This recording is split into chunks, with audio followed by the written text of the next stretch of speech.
you're going to work with another fund that actually does the lending, so you can, with your fund, we set up your fund. I have specific wording that allows you to do joint ventures. So you can definitely do joint ventures with other funds that actually do the loans.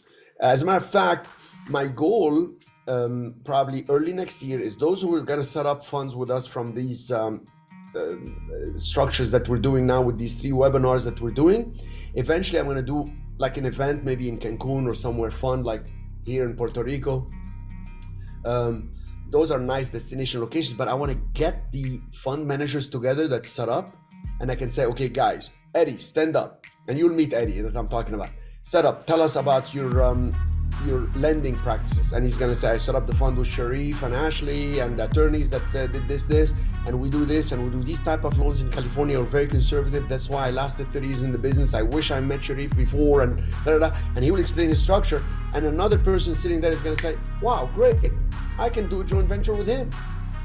And then he's going to learn something from you. You're going to learn something from him, and so on. And I'm going to create that cohesive force with now taking the fund manager to another level altogether. I think this is going to be the best thing that we're going to do, but that's kind of next level. So yes, you can do it, provided the structure correct.